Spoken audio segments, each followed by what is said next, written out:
Alright, so this past few days, qualifying and the duels happened. That's good. I gotta say, single car qualifying is back and I love it. It's been a damn while since we saw like a proper qualifying session, none of that like group qualifying bullcrap. Anyways, there were a few surprises into the single car qualifying.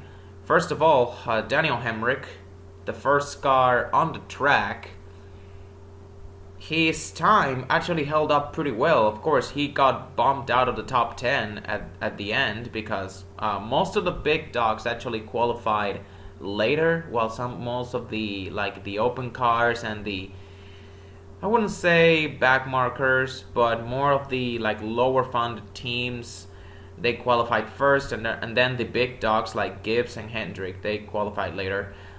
The big surprise to me, there are actually like two surprises. Harrison Burton, he actually had the provisional pole for a moment after Daniel Hemrick posted like the fastest qualifying time. Eventually, Ross Chastain, I believe he took it from him, and then Harrison Burton took it from him. And then, of course, we'll get to who eventually won the pole. But Harrison, his time actually ended up in the top 10, and he qualified 10th. Then there's also Trackhouse Racing, of course, the aforementioned Ross Chastain. His qualifying time was pretty fast too, and top 10 worthy. And Daniel Suarez as well. So both Trackhouse cars showing some power in qualifying. But of course, the big storyline here in qualifying was the Hendrick cars. Like, for the, the 8th straight year that Hendrick has dominated qualifying and has like swept the front row. Now, the guy that won the pole actually was the most unexpected of the Hendrick guys. And that's crazy to say because it's the defending series champion Kyle Larson. And I'd say I did not expect that because he usually struggles on super speedways.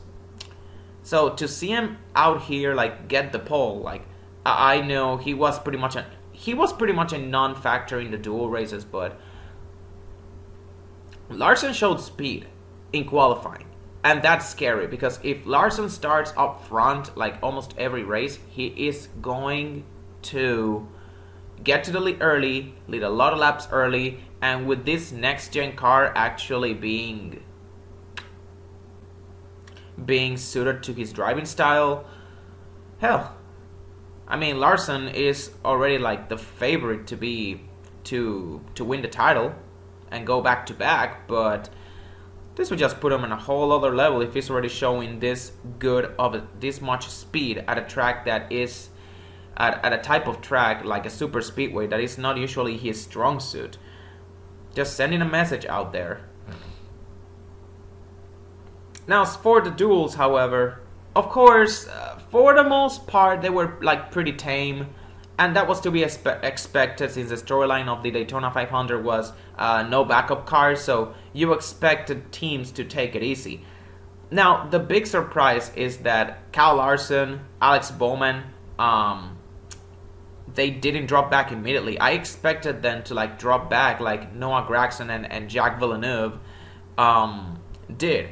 And I say Gragson and Jack Villeneuve because those were the two open cars that qualified for the 500.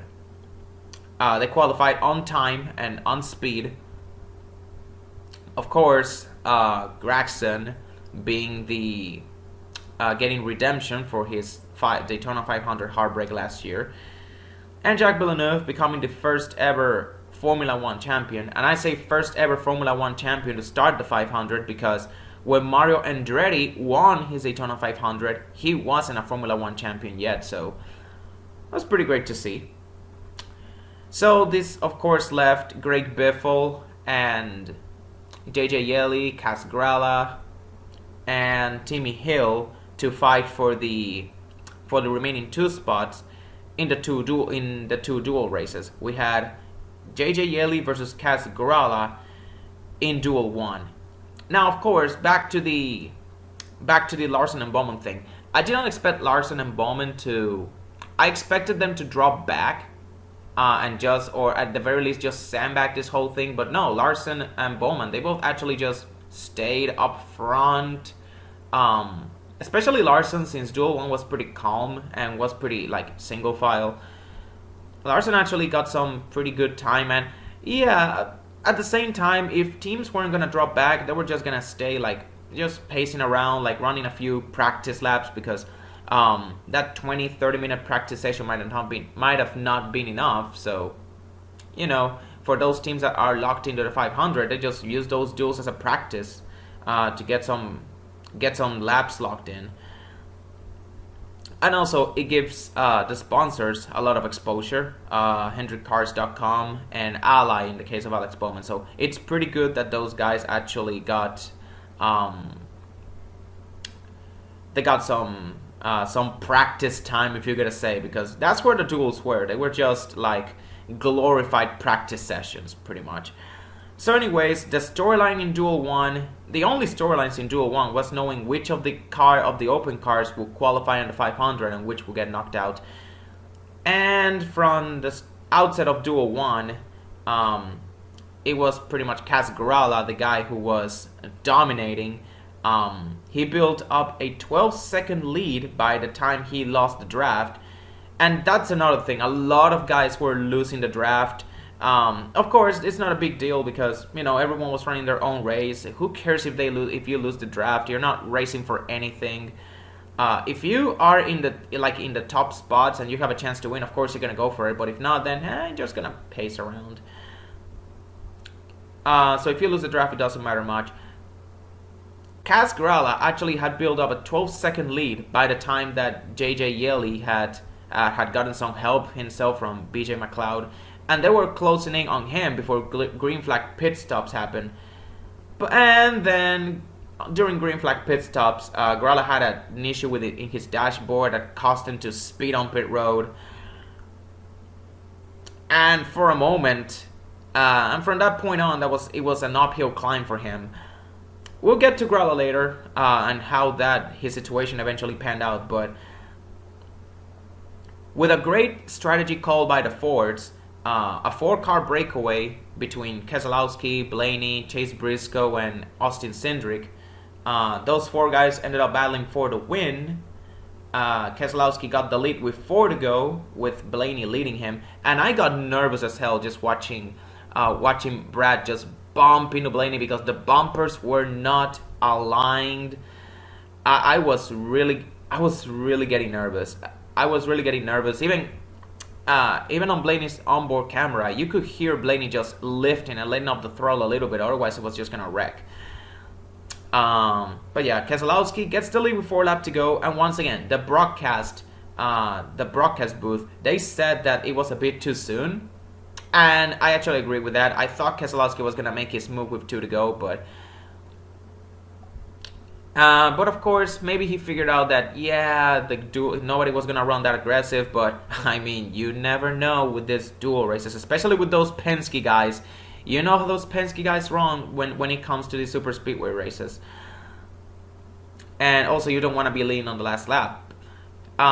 So, in the last lap, I fully expected Brad to be a sitting dog, especially since when he made his move for the lead, he took Chase Briscoe with him, which left Ryan Blaney and Austin Cindric together. The very next lap, they used a lap car. Blaney and Cindric used a lap car to get themselves behind Brad, 2nd and 3rd. And then the last lap happened, and instead of helping Ryan Blaney, Cindric just raced him side by side, and then they just drag raced with Briscoe 3 wide, and Keselowski just pulled away to win. It was just a no contest there. So I don't know what Cindric was doing there. He could have finished 2nd, but at the same time, he could have helped Blaney win his dual race instead of battling him for 2nd and having Keselowski win. So, you know, stuff happens between teammates. Just teammates not being on the same page. But anyways, the money team is on the Daytona 500 as Kaz Grala, he passed JJ Yeley on the final lap. And of course, the Fox broadcast misses the battle because they are just focused on the battle for the lead. But yeah, Grala, it turns out that Yeli lost the draft after the green flag pit stops. BJ McLeod didn't help him any further. Cas Grala got some help from Daniel Hemrick, Kurt Busch, or whoever. He managed to catch up to JJ Yeli. He was actually half a lap behind after speeding on pit road. The fact that he managed to get in the draft and pass JJ Yeli in those like final 15 to 20 laps, it's still incredible. I know he got help from the draft and Yeli was all by himself, but still, that was an amazing comeback from him, and that was a clutch last lap pass right there. So, great job for Cas Grala. I predicted that he will make it into the 500, and he did. And the money team is in there. Like, it's really amazing. Anyways, Duel 2, we got a bit more to talk about for the second duel.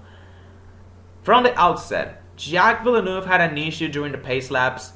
He's able to start the race though, and he logged a few laps before he sped on pit road, had another mechanical issue, and went to the garage again. Overall, and I know a lot of people haven't been talking about this, but Jacques Villeneuve and that 2017's weekend, it has been pretty, outside of them qualifying on time for the 500, if it wasn't for that, they would have been like the biggest losers of speed weeks in my opinion. Either them or MBM Motorsports, because MBM Motorsports with JJ Yeley and Timmy Hill, they did not show up. And I'm just going to say it right here, right now. Yeah, Timmy Hill did not show up in duel number 2. Jacques Villeneuve, when he was actually running before he DNF'd, of course, he actually passed Timmy Hill, and this guy was just sandbagging. He was just taking care of his car, just running there. He wasn't even supposed to run the duel race, just pace around the same way Noah Gragson did in duel 1 because he's locked into the 500. Timmy Hill lost the position to Jacques Villeneuve. He was running last place for like the first half of the race until Jacques had to drop out. That was just like incredible. And Greg Biffle just left Timmy Hill in the dust. He ended up the race with like a 3 to 4 lap lead on Timmy Hill. Yeah, NBA Motorsports, they just didn't show up at all. And once again, I predicted Greg Biffle will make it to the 500, but I didn't. I expected some more muscle from MBM Motorsports. Like seriously, at least JJ Yeley made it interesting in duel 1 before he lost the draft. But that was mostly because of Cas Grala screwing up, of course. But Timmy Hill and not showing up, that team not showing up, like I am surprised. MBM is looking like the new Rickwar Racing, because at least Rickwar Racing, they're showing some improvements and they're looking at they're trending upwards after downsizing to just 2 full-time teams. So we'll see about that. But yeah, overall, Duel 2 was more competitive than Duel 1. So competitive, in fact, that Hamlin had to drop back because things, from his perspective, things looked pretty. It looked like someone was gonna wreck, and someone did wreck eventually. We'll eventually get to that later. But yeah, things were looking pretty dicey up front from the outset.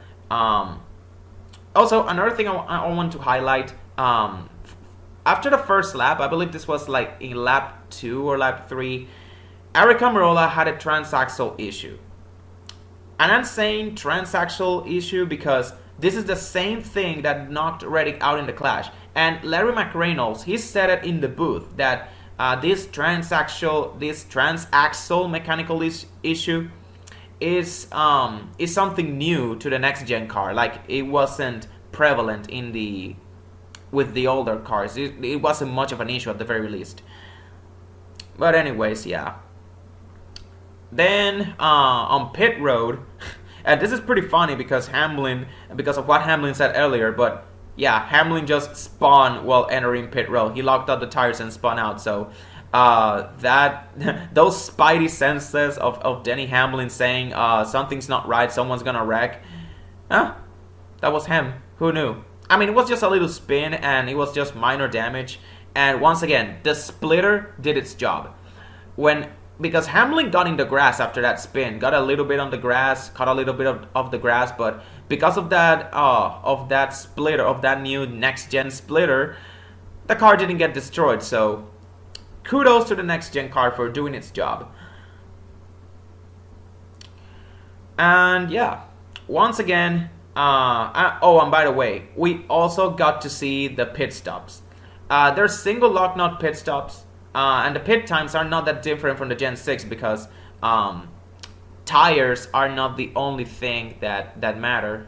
You also got to factor in the fact that you also got to put fuel on the car. And maybe if teams do not refuel the car, don't find a faster way to refuel the car, I don't think we will be able to see like these pit stops of less than 10 seconds. We will not be able to see any of that. Now, the pit stops are going to be all about who fuels the car faster. Like, it's going to be less on the tire changers and more on the gas man, like these pit times. They're going to rely more on the gas man, it looks like. But yeah, the final laps, they feature like a bit of fuel mileage, and duel number 1, it featured a bit of fuel mileage too, but in duel number 2, it was a bit more prevalent. The race ended up, it came down to a 4-car breakaway, all of them being Fords as well, and once again, Fords showing their strength at the super speedways. They just work so well together, or at the very least, that was supposed to be the plan, because Joey Logano, he was leading a 4-car pack on the final lap of him, Chris Buescher, Michael McDowell, and Harrison Burton, when he just did what Joey Logano does. He threw a late block, wrecked himself, and Chris Buescher won. Now, was it a stupid block? Yes. And I say this as the Logano fan that I am. Yes, that was a stupid block. I mean, you could make the argument that Logano is going for the win, and he at the very least provided entertainment, because these duels were pretty much like, they were pretty much a formality. Outside of the open cars, of the battle for the open cars to see who raced their way into the 500, this was just a glorified practice session. Let's be honest.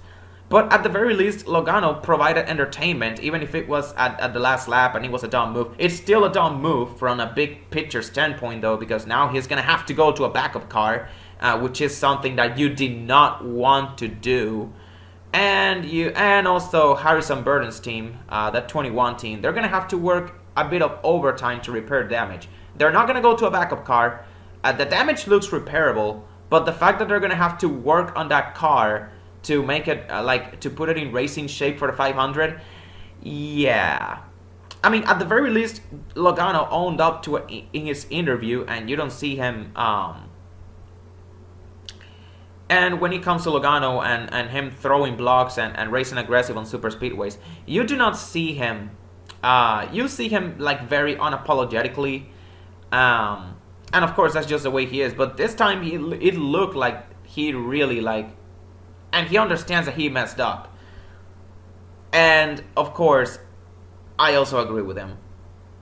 But anyways, Chris Buescher won duel number 2. So RFK Racing, they sweep the duels. For both Keselowski and Chris Buescher, this is their first career duel wins. Also, Greg Biffle is in this show, and in the broadcast. In the broadcast, they actually announced that Matt Kenseth was gonna be on the booth for the next week's race at Fontana, and also the fact that 10 years ago, Carl Edwards and Greg Biffle swept the front row for Roush in the 2012 Daytona 500. I'm just saying, this Thursday, this Speed Weeks has been all about RFK and Roush so far. I don't know about you guys, but RFK, they're looking like dark horse contenders for the 500. And I am really happy because Keselowski, he was my dark horse pick. He was also my pick to win the pole, which of course his time actually held up in the top 10 for quite a while, and then he went down. But for him to win the duels and starting third, right behind Larson and William Bowman, I'm sorry. But yeah, for Keselowski to start third, to win his duel and start third, I mean, he didn't win the pole, but at least he won 10 championship points that could make all the difference. But yeah, you love to see it. This weekend was all about Roush. Roush is looking pretty good.